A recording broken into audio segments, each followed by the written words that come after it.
So what are the concerns of the digital citizen? What sort of things must one do well to get by in digital society?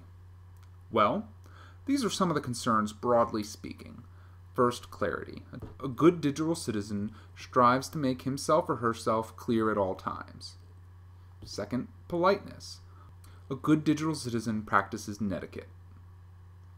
Security is also important to the digital citizen.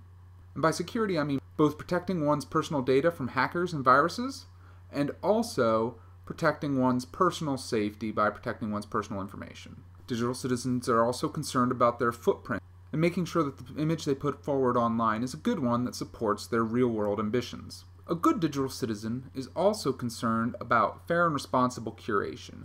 Much of our interaction online is sharing interesting material with one another, and a good digital citizen ensures that he or she gives credit where credit is due. A good digital citizen is also concerned about fair commerce.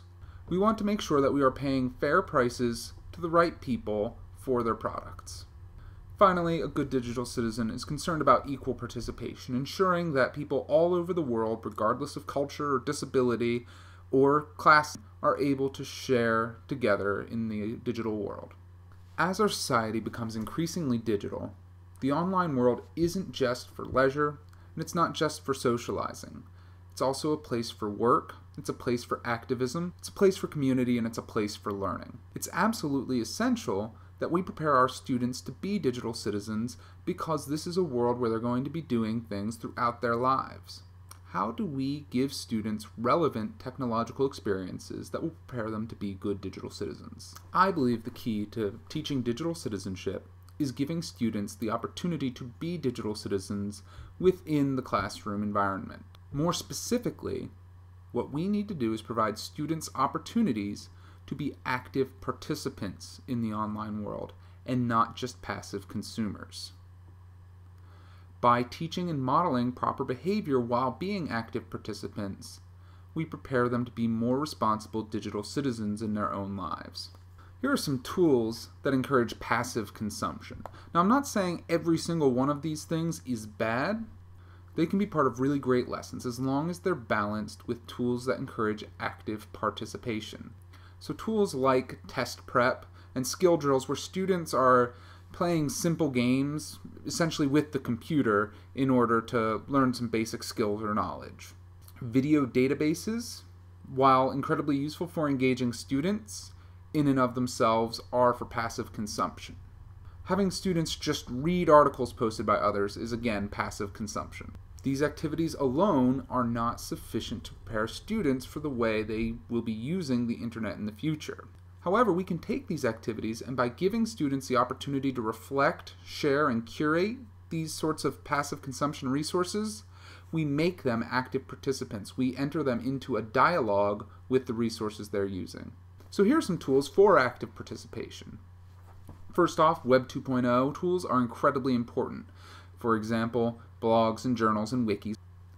Also, web conferencing tools where they're able to engage in conversation with other users. So Blackboard Collaborate or Skype, for example. Resource curation tools like Twitter and social bookmarking give students a voice in sharing resources with others. And social networking tools. Obviously, Facebook is the big social network, but there are other social networks that may be more appropriate for educational contexts, such as Twitter and even more so Ning and Edmodo. It's very important for us to consider the class divide that appears in digital citizenship concerns, and this has been something that's been discussed since the 90s.